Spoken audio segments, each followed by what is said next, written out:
Hi, everyone. So thank you so much for joining us today. I think we're going to get things started. My name is Julia Madison, and I will be the technical manager for this session on animal welfare for ANH research, chaired by Kimberly Wells. Thank you so much for taking part in ANH 2021. We look forward to a really robust and interactive session today. A quick reminder that everything that you need to access conference materials and the program can be found at the ANH Academy website at anh-academy.org/ANH2021. Before Kimberly takes the conversation forward, I just have a few technical announcements to ensure that our experience is as smooth and interactive as possible. First, this session will be recorded and posted on the ANH Academy website following the conference. Second, all participants should stay muted if you can, but please introduce yourself in the chat function. Let us know your name, where you're joining us from, and the organization that you work with. We encourage you to share your webcam feed during the video, but if your connection is bad, we recommend turning your video off. We will have a chance for discussion later in the session, but if you have questions throughout, we invite you to ask them in the chat box, and we will answer them throughout the session.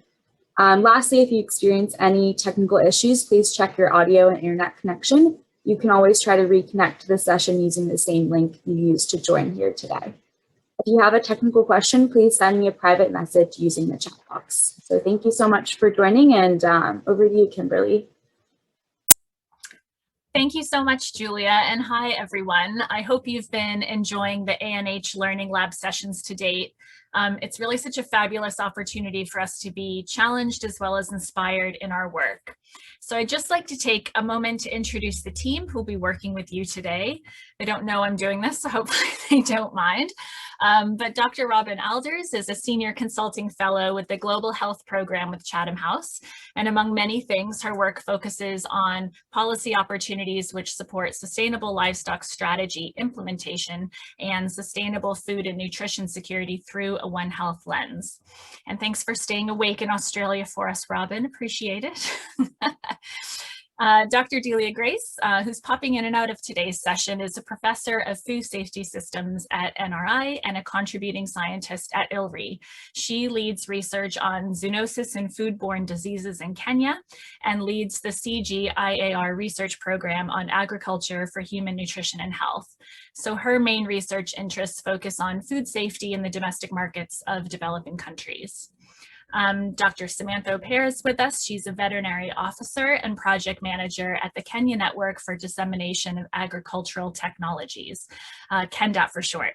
So she focuses on improving the welfare of working donkeys through community engagement and advocacy, and is also fresh from 3 weeks of field work. So we're really grateful she's joined us today as well.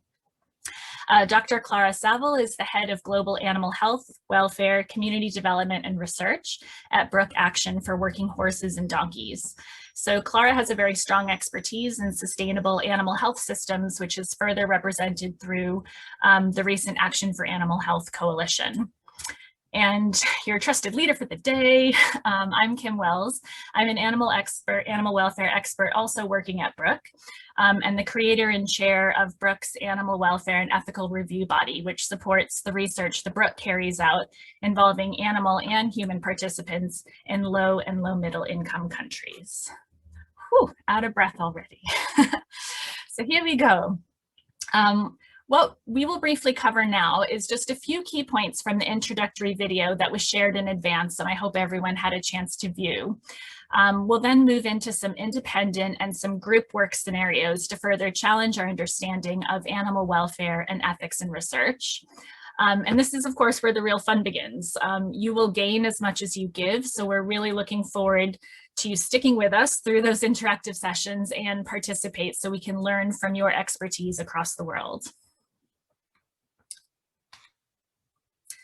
So just to kind of quickly recap some points from the video. So the most basic understanding of animal welfare that you need to know is that it includes the physical and mental state of the animal. So if you think a little bit about your own welfare, it's not enough just to be alive. More is needed for us to be physically and mentally fit and good, or as David Meller, who created the 5 domains model for animal welfare, has stated, to thrive. This includes a lot of the same headings that we consider for animals that we consider for ourselves. So good nutrition, an appropriate environment, good physical health, the choice to behave and interact with others freely, and ultimately have more positive experiences than negative ones over the course of our day and over the course of our lifetime. But also the detail of what one needs to thrive is going to differ too. So what I need might be different from what Julia needs, what Clara needs, etc. And the same is really true for animals. So their needs within these categories will differ at a species level and also at an individual level. But it's always important to consider what control animals have about meeting their own needs versus what humans are required to provide. And that's something that we need to think about, especially when these animals are under our care, our management, and our use. So in the video, we talked and introduced the idea of the 5 domains. So this model really challenges those working and keeping animals to consider how we can minimize those negative experiences and events for animals and provide positive opportunities, which can ultimately give animals a good life. So looking at this picture on the balances of life experiences, it's having a think about where animals are and where we need to take them. And probably the key thing really important to emphasize is, why does a good life for animals matter? Well, good animal welfare outcomes matter. As I mentioned before, animals are sentient, so their welfare matters to themselves. But also, we're increasingly becoming aware of the impact that animals in good welfare can have at an individual and a global level. So the way we work with, respond to, and interact with animals can have a profound and lasting effect on both animals and humans. And I think the recent pandemic has really highlighted this more than ever. So the One Health movement and the emerging concept of One Welfare enhances that interconnectedness between animals, humans, and the environment, and how each element has a knock-on effect to the other. So the reality is, we can no longer really consider these areas in isolation if we want to succeed and progress with our goals.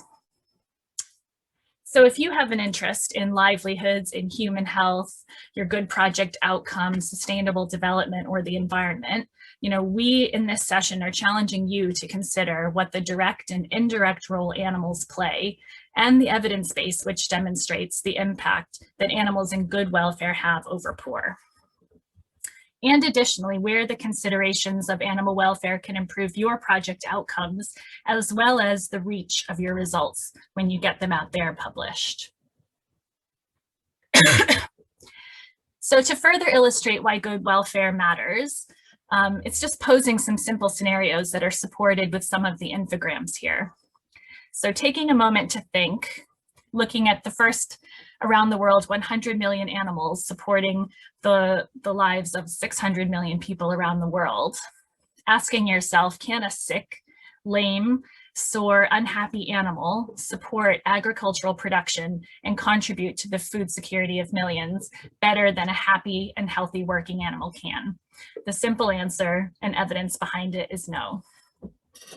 Can an animal kept in poor conditions, handled inhumanely, produce the desired milk output, meat quality, number of eggs the world needs? The simple answer, and again that's strongly evidenced, is no.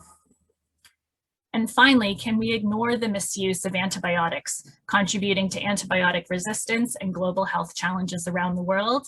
Again, a very topical subject at the moment, and evidenced, the answer is no. So in the introductory video, I introduced ethics, and this is how the views of how we should treat animals are influenced by both science, law, as well as individual moral beliefs. So animal care is an established ethical principle, and demonstrating ethical use and consideration of animals is a requirement now for publication in high-impact journals. So ethical review committees have a role in supporting researchers in the development of their projects, but also to serve as a final check that ethical concerns have been identified, considered, mitigated as far as possible. So to do this, ethical boards will do things like evaluate the quality and consistency of a research proposal, look at the proposed use and number of animals and make sure that that's justified. Ensure all the protocols that are involving animals meet best practice standards.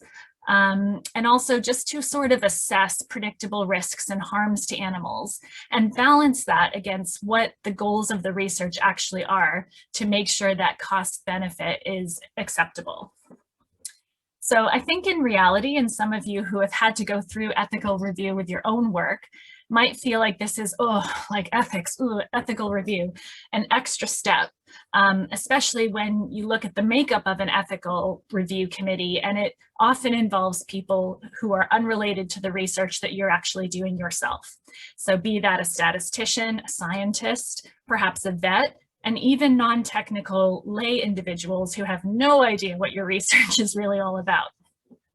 But really where the added value comes is in that extra quality of your work and those research outcomes. And again, thinking how important it is to get those results out into the world so people can benefit them is so important. So for this learning lab, we really want to exercise your minds to consider animal welfare in ways you may not have before. We want to exercise your minds to consider how to react differently in realistic scenarios you may face in the field during your work. And we want to hear from you. So you're experts working in agriculture, health, and nutrition, and having a think about where considering animal welfare more within your work can benefit your project outcomes. So with that very brief introduction, I'm now going to hand over to my colleague Clara, who will introduce the first activity. Hello, thanks Kim. And as Kim has outlined, ethical review and animal welfare review is a helpful part of the process that can help improve the design and dissemination of a project. It may be a legal requirement. It is ethical to do so, and it really ensures good findings and enables publication, as well as ensuring good animal welfare and animal health outcomes. So our first activity is going to look at a real life example of a form that you may be asked to fill in to submit to an animal ethical review committee. And this example is from the International Livestock Research Institute, and it's for their Institutional Research Ethics Committee. You should have been emailed that form. I believe that Kim might also add it to the chat.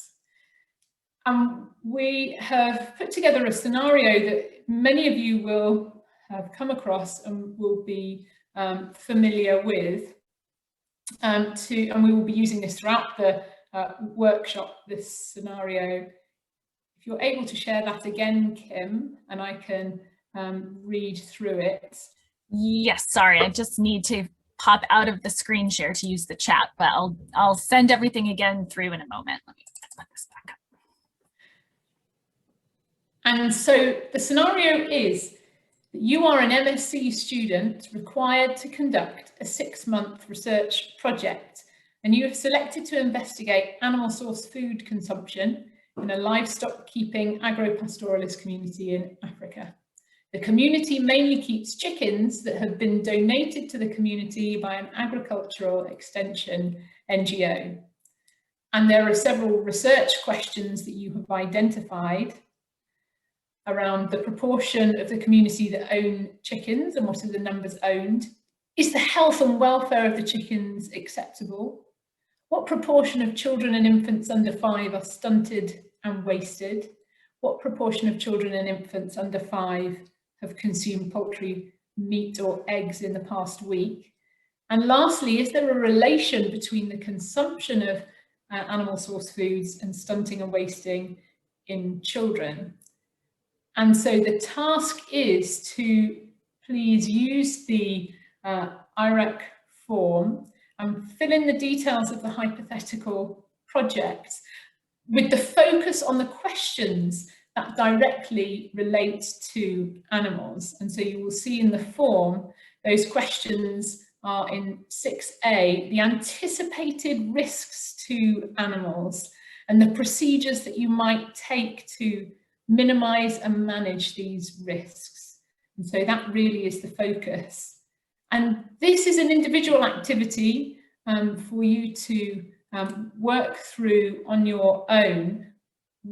For 10 minutes, and then we will all reconvene to share our thoughts, and feel free to share if you want to, but you don't have to as part of the plenary. But we will be here in the background, ready to answer any questions that you may have as you're working through the form, but really do focus on those 2 questions and think about the risks to animals and how you could mitigate those risks. Are there any questions about the first activity before we start? Okay, I hope that was sufficient time for you to work through the form, and the form was really so that you could see a real form of what you might be presented with and how it might fit. And it'd be really good now to talk through your thoughts around those key questions. What do you think might be the animal welfare risks and those ethical risks for animals, and what could you do to mitigate those risks? And if you want to contribute, please let us know where you're from and which institution you are working at. It would be really good to share that. And there are no right or wrong answers. This is very much an open debate, and everyone's ideas are welcome. So what are the potential animal welfare risks that you have identified?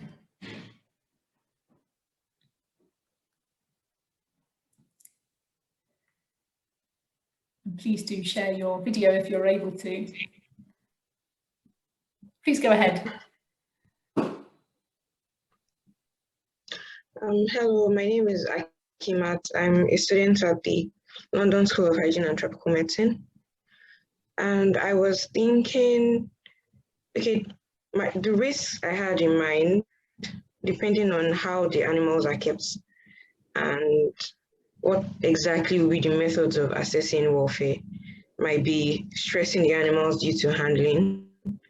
And I thought that might be reduced by doing more of an evaluation at a distance, and also asking the owners of the animals a lot of questions about the welfare.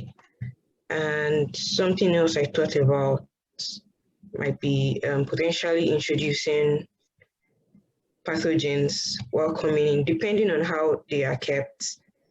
And yeah, those were my thoughts. Fantastic, thank you. And yeah, really good that you identified within that one of the research questions about assessing welfare and health. There could in itself be implications for animal welfare. So great that you've thought about, and this is an approach that we take at Brook. We observe the animals, look at animal-based indicators, and also triangulate that with the owners and keepers' perception of welfare. Fantastic, yes, and disease risks by introducing new animals. Any other thoughts from other members of the group?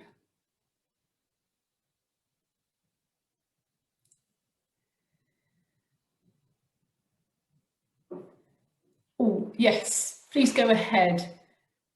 Yeah. Hi, I'm from India, but I had a friend and colleague who was working in Africa, and she told me about an experience she had when she visited a particular community and a particular household, which was actually quite poor, and they only had one chicken, and they killed it to prepare lunch for her. You know, that was something that just came to my mind. Obviously, this has got nothing to do with the research. It was just that I felt somehow it might be relevant to this question. It is relevant because I would say one of the questions we could talk about is humane endpoints. And this is often something that comes up when animals are used, laboratory animals are used for research, but we have to consider that if we're talking about nutrition and animals being killed to support nutrition. So I think you've raised that humane endpoint, and that could potentially be a welfare risk. Kim? Yes, well, Aditya, that's such a real life example. I think some of us who've done some field work with Brooke have had similar offerings and managed to avoid that happening because communities are so generous. It's a really important point to think about. Who are the people you're going to work with? What are some of the traditions and customs of those communities? How might they welcome people not from that community to their community? And that's something that really can be anticipated and learned about in advance, you know, in order to potentially stop that from happening if you don't want it to, as well as having discussions about how, you know, those animals are kept, and as Clara said, humane endpoints as well. So it's a perfectly relevant case to bring to the fore. And again, it's thinking a little bit about that being an anticipated reality and how might we prepare ourselves to deal with that scenario. I'd definitely be open to more thoughts on that from others.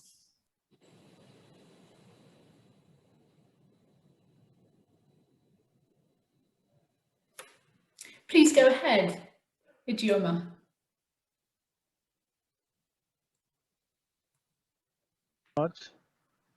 Yes, Hello? we can hear you. Yes. Oh, yes. Apologies for joining very late.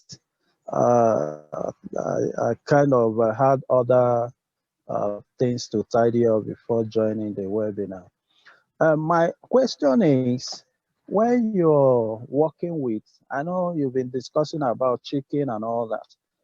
When you're working with rats, maybe a kind of rat study, I'm calling from Nigeria. I'm a nutritionist. Mm-hmm. So I'm currently doing a work with animals like rats, induced diabetes in rats and all that. So my worry is this guideline on animal use and care. Can you throw more light on that? So in general, or the process that you have to go through? Yes, animal use and care. I don't know if you can get my question clearly. Yes. So it is absolutely so important to ensure that those protocols are in place for research projects. And we've been talking here about where there is animal welfare and ethic review required by both institutions and for publications to happen. So it's important in that regard, but absolutely it's our ethical obligation if animals are directly or indirectly part of research, as you say, to ensure that there are good procedures in place, because it also is likely to improve the outcome of your findings, as well as our ethical obligations for animal health and welfare. And there are lots of guidelines available. So you may have missed Kim's fabulous introduction, but there's a video summary that's been put together. I recommend you watch that. And there are protocols such as the 3 R's for animals in research around replace, reduce, refine, and frameworks such as the 5 domains of animal welfare, which really map out the requirements around health, nutrition, environment, the behavioural interactions with other animals and humans, and the impact on the mental state of the animal. So we will also be sending out some resources at the end of this session, which I hope will support your work. Really interesting to hear about the work in Nigeria with rats. Yes, exactly. And there was 2 downloads that was sent to me, 2 documents I downloaded One is a Microsoft Word document and the other one PDF. So, but that of Microsoft documents, I want to ask, is it country specific or is just a general guide on ethics, That's a really animal good welfare question. and ethics? A fantastic question, because there will be maybe legal requirements that are specific to the countries that you work in. So Nigeria will have its own animal welfare laws and regulations. Within the UK, which is where I'm based, there are incredibly strict laws around animal use in research and helpful guidelines for that. Many journals nowadays have requirements around ensuring animal welfare and ethical use in order to publish. So that's another good reason. So you can apply these guidelines to your work, but always check the legal requirements of the country as well. That's fine. Thank you so very much. Thank you for joining us. I'm conscious that we only have a few minutes left of this activity, and I just wanted to pose a question. These are not animals used in a laboratory where you are custodians of the animals. What do you think are your ethical obligations, given that these are kept animals and not research animals, they are kept by others? Do you still have an obligation as a researcher to ensure their welfare as part of the project? Referring to me? This is to everybody. Okay. Yeah, because, you know, I would say that, for example, when we started the rat study, there's an issue with not only taking care of the animals and all that, but then you also have to consider the human hazard, you know, and again, you know, for example, if you want to induce diabetes using alozan, a chemical called alozan. So it is not very easy. I don't know if you're flowing. It's not very easy because when you try to induce this to the animal, either you will have the case of maybe the animal beats you or something of that nature. But then, from the guidelines of referring to animal use and care and all that, you discover that one person cannot actually induce diabetes or whatever disease you want to induce, or it's a collaborative work. But then there is need, excuse me, there is need in animal welfare to have a very serene environment, a conducive environment whereby the animals will be well nourished in as much as you're using them for research. I don't know if I'm going the line of your question or something. These are really helpful reflections, and we have some other participants who would want to contribute to this question. Aditya, I think you were first. Thank you. So usually when we do epidemiological studies and we find, for example, children with undernutrition, the least we are expected to do is connect them with the local health center so that they can receive the kind of care that they need. Talking about animal welfare and animal health, I would think at the least some kind of veterinary support could be provided if you find an animal that has a problem. But maybe going one step ahead, at the end of the research, maybe some kind of community engagement with some kind of awareness on how the welfare could be improved could be a step that could be included, it seems like. Thank you. What fantastic suggestions, really good ideas for how you could mitigate some of the issues that you might observe, but not be directly part of your research project. And I love the way you compared it to what you might do in human health and nutrition research. Really fantastic additions. There's somebody on an iPad, but I don't know your name, but please go ahead. All right, thank you very much. Concerning the obligation to animals for experimentation, right? Good. Yes. First is to know the animal you're going to use for your research. And then you have to study how their natural habitat is like, their diet, and what their normal healthy physiology is like. And then you have to simulate all this, at least as close as possible to their natural habitat in your own experiment.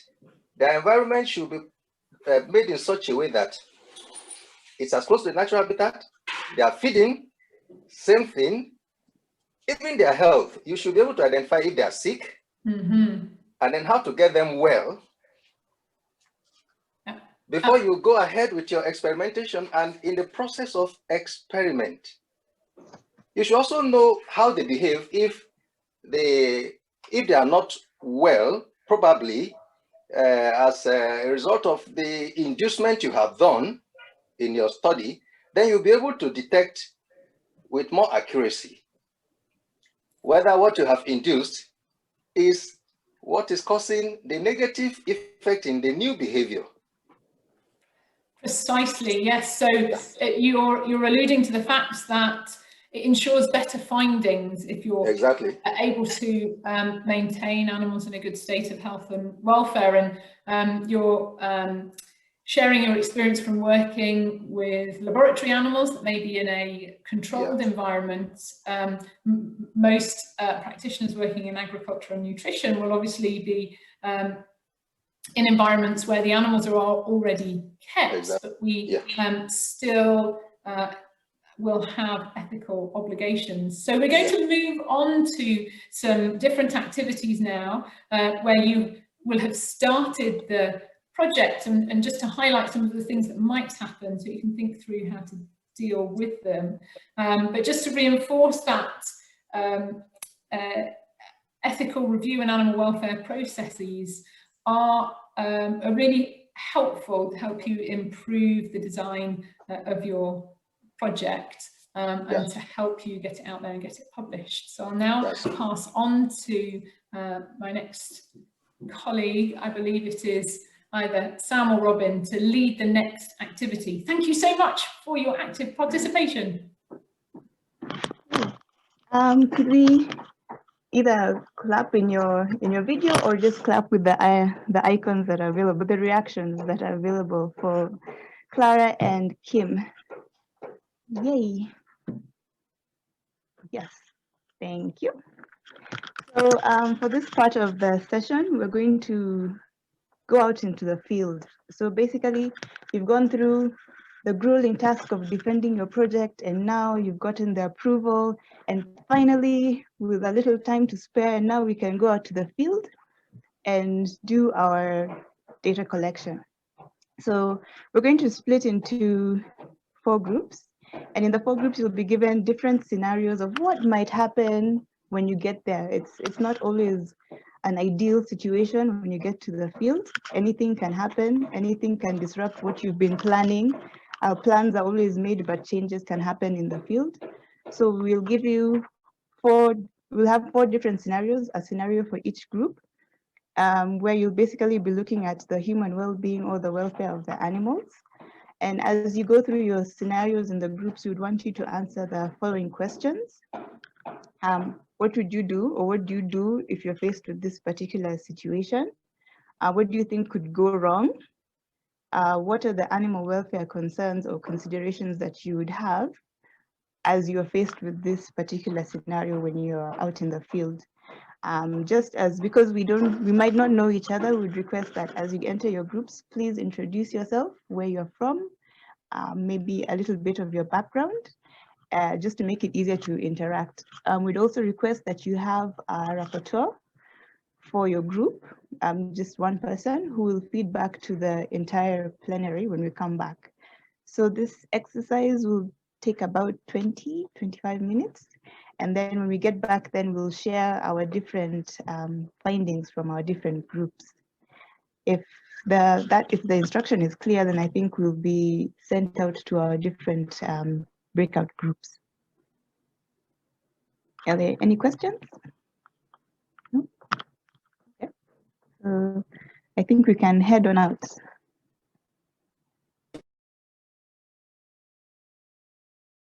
The time goes by quickly. The time went by very quickly, and yes, we had a great chat, and we were in the middle of a chat. I missed that the final 1 minute warning. So, but we were discussing about people making up their own experiences. So this is going to be I'm going to be your host for this feedback session. It would be great, hopefully each of you have nominated a rapporteur who would like to provide a brief summary on what you discussed in your different groups. So we have 4 different groups. Now, how would you like to do it? Shall we go through 1, 2, 3, 4?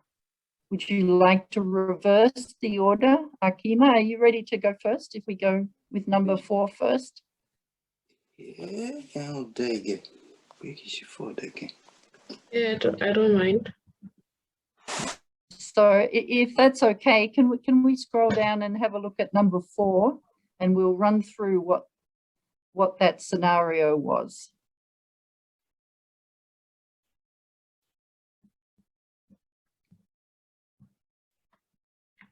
I'm not sure who, is that yours, Kimberly? Okay, if scrolling is tricky, group 1, and Clara, who's going to report back for your group? There were actually only 2 of us, so my colleague from India will be reporting back. We had a fantastic discussion. Hi, my name is Aditya, and yes, it was just Clara and me. So we were able to get through the discussion quite quickly, and also had the nice opportunity to discuss other aspects of animal welfare and One Health. So very briefly, are you going to be sharing the screen with? I can share it. I Yeah. think we've lost Kim momentarily. I'll share it now. Okay, if you can share it, and why I'll just read it. So group 1 is outbreak of a potential zoonosis. You are now in the field conducting your research. You have noticed that in a community, large numbers of chickens are dying due to unknown causes. Some members of the community are consuming the dead birds, and you think this may be a risk to their health. What are the animal welfare concerns, and what do you do? So over to you. Thank you. What did you discuss? This being a zoonosis, a potential zoonosis, and we see that there are birds that are dying. So this is surely an issue that deserved immediate attention. So to begin with, we felt from an animal welfare perspective, it was important to identify very quickly the birds that were ill for the purpose of diagnosis, and also from the perspective of quarantine, we could say, segregating these birds from the other birds that were healthy, so that we prevent the spread of the infection and also protect the health and welfare of the birds that were healthy. And after that, the next stage would be finding ways in which we could screen these sick birds for what the illness might be. And as part of the diagnosis, we need to take care of the welfare concerns related to the blood tests and other kind of tests that might be needed for the animals. Besides this, getting the animals timely treatment, not just to improve their own health, but also to protect the rest of the community, including the people who are caring for these animals, so that it's important that the infection is treated as quickly as possible. So the treatment aspect becomes important from an animal welfare and a human welfare perspective. So one of the other things that we discussed was that how might be the government or policy response to the situation.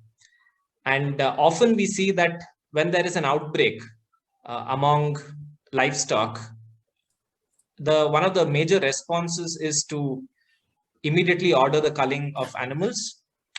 And this can very clearly be an issue of animal welfare, because we've seen very often that situations where these kinds of outbreaks have occurred, a whole number of animals in that community might immediately be culled, and in ways that are inhumane.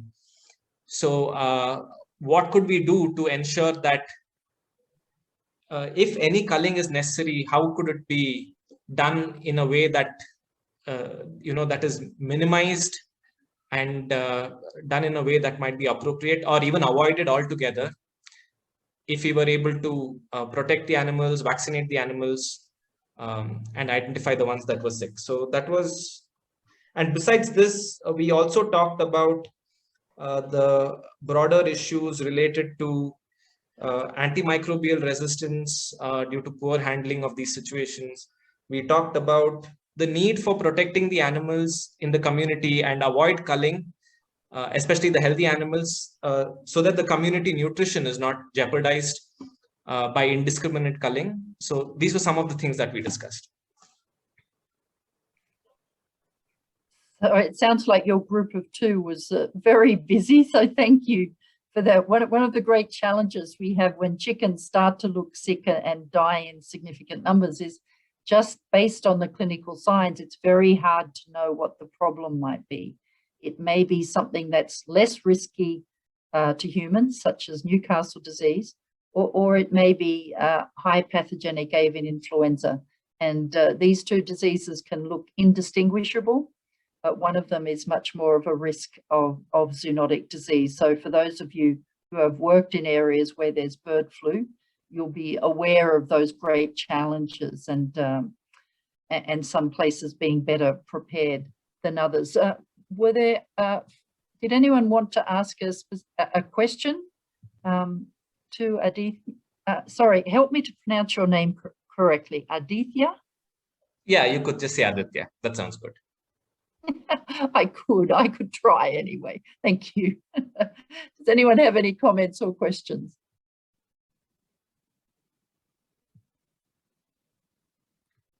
You've certainly outlined the challenges, and particularly being in an area, knowing whether there are outbreak response teams there, and having those people skilled to do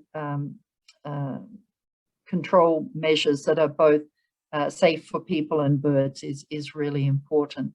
Sam, shall we move on to your group? Who's going to report back for you? So for my group, it will be Godwin. Okay, yes, Godwin is on now. Excellent, please. Godwin is on. Can I continue? Yes, please. Please go ahead, Oh. Godwin. That's great. Will you read out the scenario, or would you like me to? Okay, yeah, I would like you to, please. Okay, thank you so much. So your group 2, you're going to report for group 2, and the scenario is that you are now in the field conducting your research. You observe poor handling of chickens during transport to the village. A vehicle transporting poultry breaks down. It is very hot. There's no water for the chickens, and they are overcrowded for many hours at a time. What are the animal welfare concerns, and what do you do? Over to you, Godwin. Okay, thank you, Robin. My group was made of 3 people, Samantha, Harriet, and myself. Now, in this scenario that's painted here, we are talking about research. So we had a discussion that in the first place, going for research means that there must have been a plan on how to move the birds. So situation like this is considered to be very rare. It hardly happens because all provisions for the birds would have been made.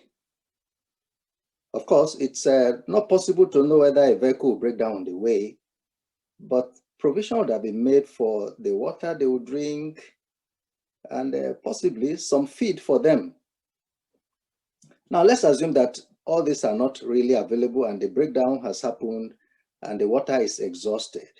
The birds are overcrowded. Of course, there are lots of ethical issues because we are talking about research and this concerns animals. So what could be done? Particularly, we gave examples because two of us are from Africa. Samantha is from Kenya and I from Nigeria. So we brought in our experiences more. Harriet, she's from a developed country, Netherlands. So a lot of things are available so that it's almost impossible for a vehicle to break down and birds will suffer. But now, talking realistically, this may be likely to happen in places like Africa because of the challenges that are there. Now, as a researcher, what we will do in the first place is this. Because the weather is hot, it means it's quite sunny. The first thing to do is to find a way of providing some shade for the birds. Now, to reduce the overcrowdedness, it's to move out some of the cages because the birds definitely are grouped in cages before traveling. So they are not just allowed to flock together in the vehicle. They are in separate cages. So it is to separate out the cages so that there will be more ventilation for the birds. And it's possible to provide more shade for them by getting grasses or leaves placed on the top of the cages, at least to reduce the intensity of the heat. That's another one. And then the third thing that could be done is to source for water for them. Because there is no way that in the course of the journey, within a kilometer or half, there must be a community somewhere nearby where one can walk to and request for some buckets of clean water and then provide for the birds. We are talking about research. It means that birds for research. It means that while transporting them, there must be some little bowls for them. And with those bowls is to just serve them more water so that they can have enough to drink. And we also talked about some knowledge that may apply, that may be applied to help the birds do better. There are plants we know as Moringa oleifera. This plant is used during hot seasons for birds. And when you supply those leaves and the birds peck on them during hot weather, they tend to withstand the heat. So they no longer suffer heat shock. It's used extensively and most people know them. So when these are done, it's very possible that you are not likely to lose any birds and you would have reduced the torture on them. And eventually, the last thing that will be done is, as the breakdown just happened, if it's observed that it's not something that can be fixed within few minutes, is to request for another vehicle and then move the birds to the new one and then you get moving. So all I've already said before now will happen where it's not possible to get another vehicle immediately. So those were our discussions. And for our colleague from the Netherlands, there are some things she will not be able to say because of locational variations. From her own climb, we have said it's not possible to really have this situation, but definitely if it ever happens, there are ways by which they can handle such a circumstance. And all is geared towards making sure that the welfare of the birds is maximized. Thank you.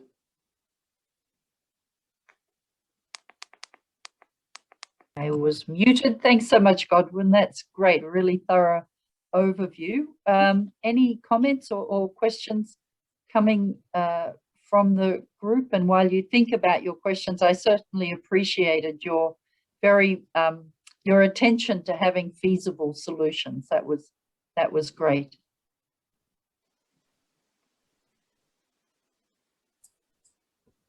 I'm the same. I think it's just oh.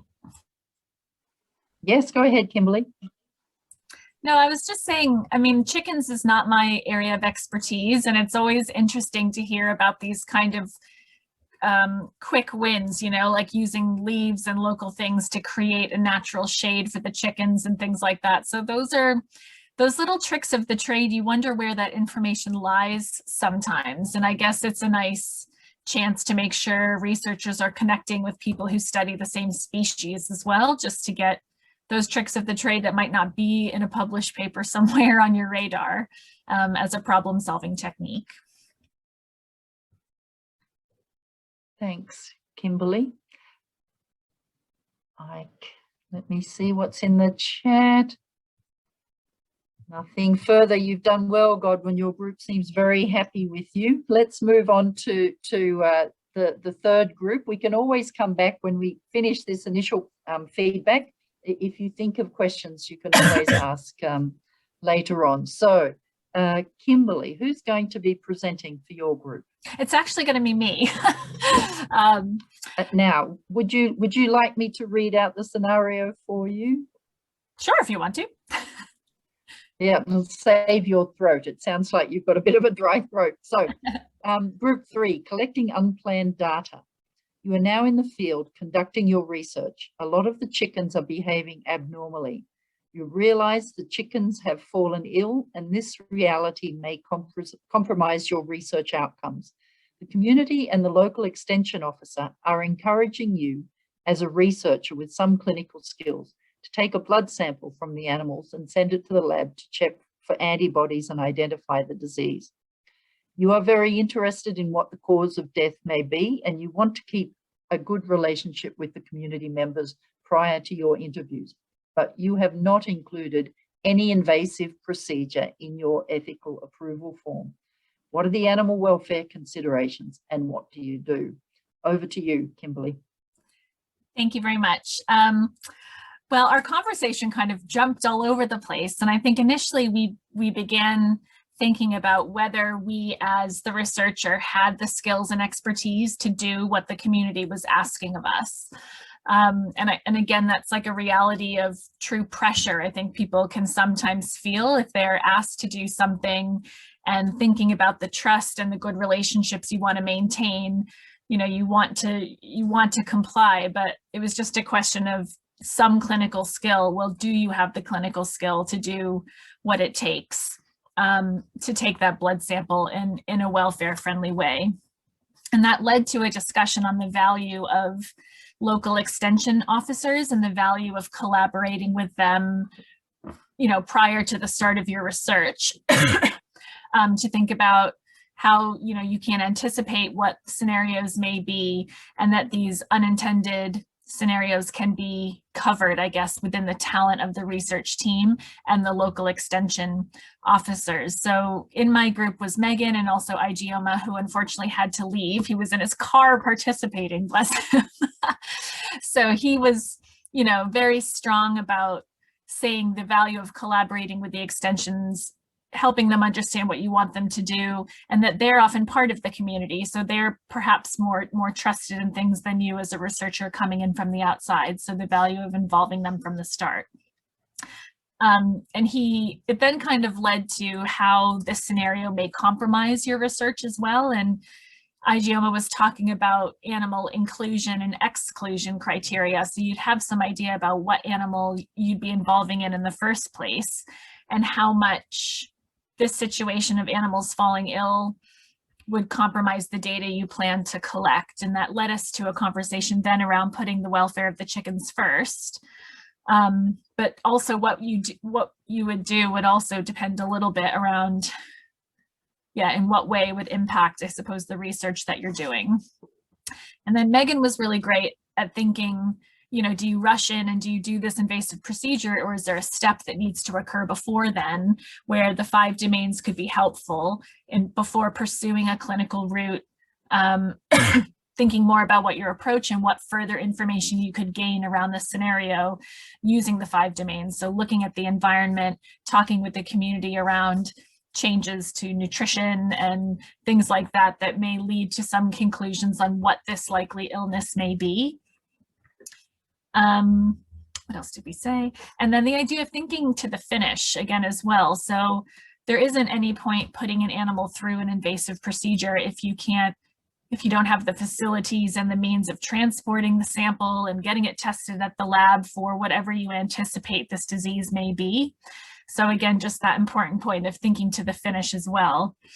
And so then I posed the question to the group. I'm like, say you have all the skills, all the facilities, back to the point that this invasive procedure wasn't included in your forms. So what do you do in that scenario?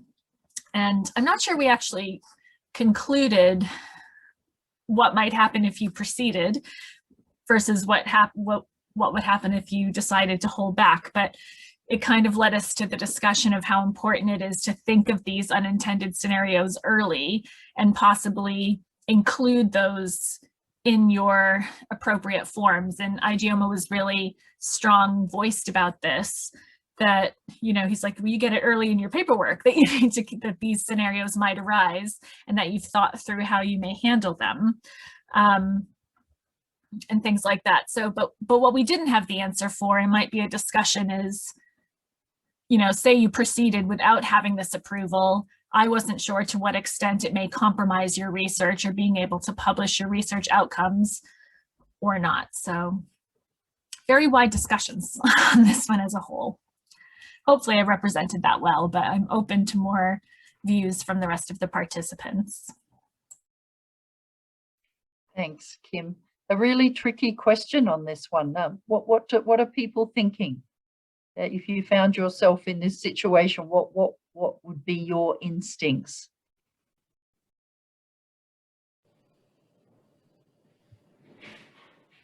It's balancing the ethics, isn't it? And it would be unethical in some ways not to take action, and therefore, if you were publishing this research and it turned out that you hadn't taken action, then that may be perceived as a breach of ethics as well. And whether there are opportunities for a kind of emergency application or retrospective applications to ethical committees following emergency events such as this. I don't know if you've had experience of that, Kim, with your experience at AWERB, whether you can retrospectively make applications, or if that's just undoes the whole point of having an ethical review in the first place. No, I don't think it undoes what you... Thanks so much. Oh, sorry. I don't think... Go ahead, Kimberly, yeah. I don't think it undoes what you've done in the first place, but I would say that it's good practice to alert of unintended scenarios and the actions that are planned to be taken. And as well, it's remembering that an ethical review board is not just the circling everything with a red pen. They're there to support quality research being done, so they can offer advice to help you through this scenario, and they should be looked at as a group that can do that as well. And I think especially with studies that happen over a long duration, we've had scenarios like that have happened where protocols or methodologies need to change, and it's about staying in touch with those committees to be clear on what needs to happen and when. and why? Absolutely, and reporting early. As you say, they're there to help. They're not there to hinder. And if you enter, you know, some unexpected situation, getting in contact early and either asking permission or explaining why you did what you did, usually you get a very fair hearing. Let's move on to the final group. Akima, are you ready to go? If I'll read the intervention scenario. We were looking at a post-intervention situation where you found a positive association between the consumption of poultry products and lower levels of stunting in children. As a result of this, an intervention was funded to provide chickens to families in the community. When you return to the community 2 years after the intervention, you notice that very few birds remain and others have died. What are the animal welfare considerations when giving animals to the community? What do you do? Over to you, Akima. Okay, thank you very much. And in my group, we had Emily, Ayami, and of course, Robin. And we started by thinking about what might have caused the death of the animals, and we thought there might have been a disease outbreak, or little or no access to veterinary care, or poor management in terms of housing the birds. Maybe they were overcrowded, or maybe the birds weren't just properly fed.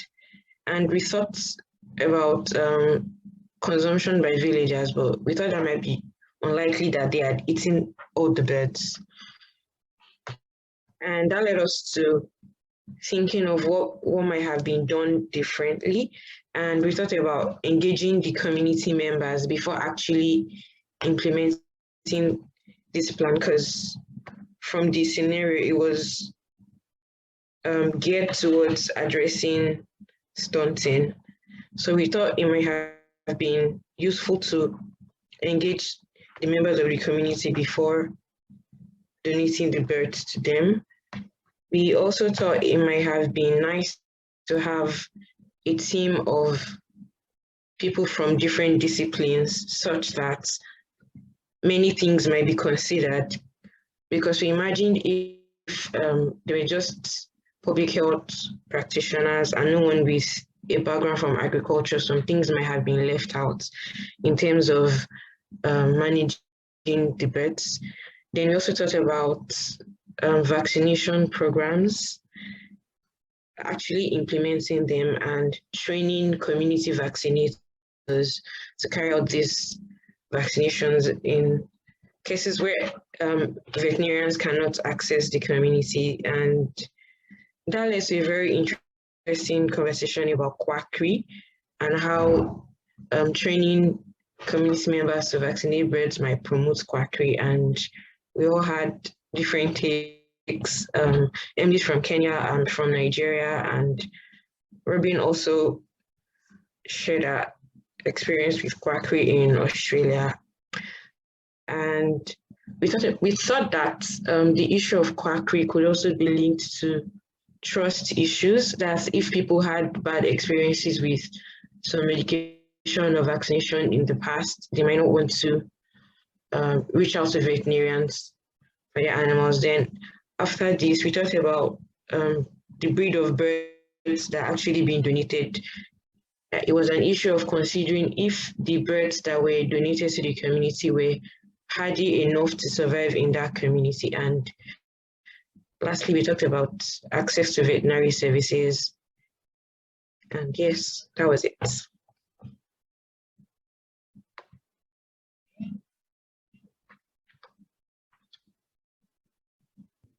Emily, Akimi, Ayami, would either of you like to add to that? I think Akima did a fabulous overview. We had a great discussion in our group, and they're being very silent, but that we had a very strong, I think, agreement that making sure the breadth of disciplines were involved. so that any intervention actually made sense, and particularly involving the community. And on that note, talking about community, we've talked a lot about ethics and thinking about animal welfare. We also wanted to just emphasize the importance of, once you've done your research, making sure that those results always go back to the community. Not only will it be part of the expectation of most ethics committees that you feed back information to the communities with whom you are working, but it's also a good way of double checking that what you think you've seen actually makes sense at the community level. So when you go back and you talk about your findings and you discuss that with the community, you might learn things that you'd never understood. And if you hadn't gone back to report your findings, you would have lacked clarity on a number of issues. So that was one thing that we didn't include in our scenarios, but we wanted to highlight as a really important issue. Now, before I hand back to Kimberly, this is your chance for anybody who'd like to make a final comment or observation about our exercises in the field.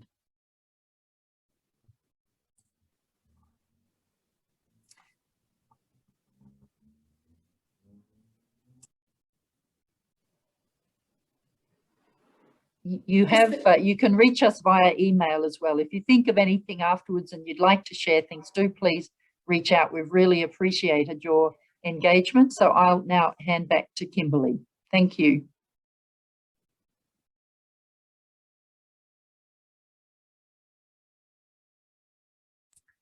Clara, I might ask you to stop sharing your screen if you have the screen. Does someone have it shared? I'm not sure. No.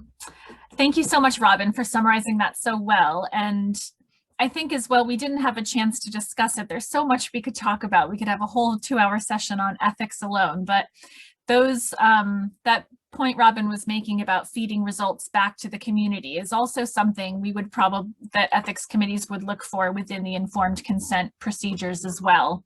How are the community involved in setting up the research, as well as how they would be fed back the results as well. So informed consent is definitely a challenge and probably a hot topic for a future ANH Learning Lab. But really, we just want to thank you so much for all of your participation, and we have some further resources for you, which as soon as I'm capable of sharing my screen, I will. I'm having a little trouble doing that at the minute. Oh, here we go. Let me just get the presentation view here. Oh, there we go. Closing remarks. So yeah, just want to say a big thank you again to the ANH Academy for allowing us to come and do this animal welfare session. It's something we're all so passionate about. And again, I hope through the introductory video and through this session, you've all been reminded about what, a powerful place you're in as researchers to contribute to that One Health, One Welfare, animal welfare, SDG, livelihoods agenda, I think, with your area of expertise. So this is really just a chance for you to reflect on your own work and really think, about that interconnectedness between animals, people, and the environment. And we hope this has helped you do that today. And we have provided some further resources to help you explore the thematic areas that we covered in the session today. I think from me, sitting as a chair of an ethics committee, one of my closing remarks is really to try and burst that perception that an ethics committee is another hurdle that you as a researcher have to jump through. It is the responsibility of an ethics committee to be there to support researchers at the early stage of their projects, as well as be kind of that final check at the end. And going through that process, hopefully you value that you've got a very quality and trusted project that's been approved to go on, and how important those findings will be to the scientific and wider community. So I'd just like to open the floor to Clara to give any closing remarks from her perspective on the session. Yes, sure. I hope that you're all now feeling well equipped as animal welfare champions and can really go forth into your communities of practice and spread the word about how important animal welfare is in any projects in which they're involved, either directly or indirectly. Please spread the word. And Samantha? I think it's been a very good session. We had a mix of people, and I really valued your contributions during the breakout groups and during the plenary. My final word would be, as we go out, just remember that human well-being and animal welfare is interconnected. And what I've learned is before we can tell people how to improve animal welfare, we need to know that we need to see how we can help them improve their own well-being, so that it's easier for them to be able to put themselves in the hooves of the donkey or the cows, or in the feet of the chicken, and understand that the chicken might be suffering because it's not getting clean water. And so if they're able to uplift themselves, they're also able to uplift the animals that they care for, and they're better able to take care of them and understand why we're insisting on improved animal welfare. So I wish you all the best in all your endeavors. Hopefully we'll see you next year. Thank you, Sam. And Robin, any final remarks? What Sam said. Thank you. And any final reflections from any of you as the participants? I've included some further resources here, and I'm sure we'll make sure all the resources we've used today are available to you all after the fact. And these are all hyperlinks, so hopefully you can just cruise right through to that resource if you think you would find it useful. But any final reflections from anyone else before I hand back to Julia?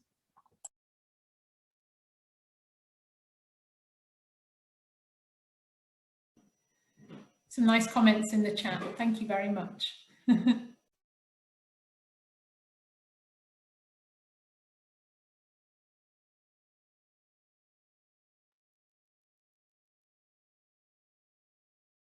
Well, with that, Julia, will I pass back to you then for final thoughts? And thank you again, everyone. We know Zoom participation is a challenge, and you all did a really wonderful job. Thank you so much. Thanks, Kimberly, and thanks everyone for joining us. This was a really fantastic learning lab with really great facilitators and a lot of participation in the breakout room. So I'm glad you got a chance for a lot of discussion and interaction today. So before continuing with your morning or evening, wherever you are in the world, we'd love if you could just quickly fill out a little brief survey that we have just to gauge how you enjoyed today's session.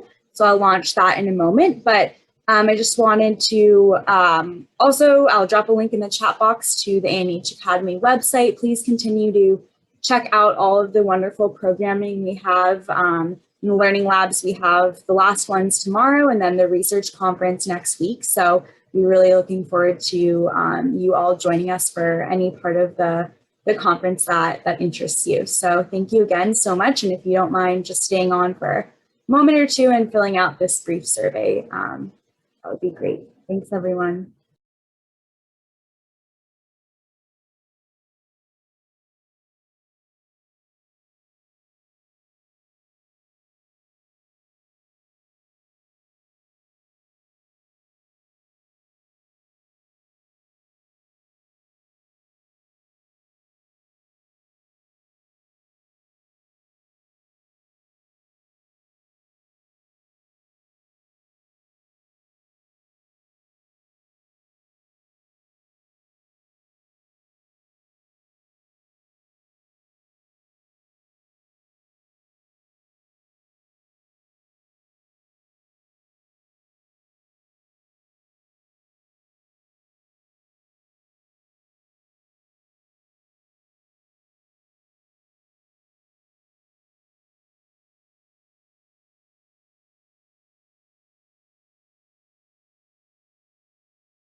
Bye, Robin. Good night. So it looks like most of you responded, so I'm going to end the poll now. So again, thank you so much, everyone, and feel free to visit the link in the chat box that I dropped to see the rest of the ANH Academy program. Goodbye. Thank you.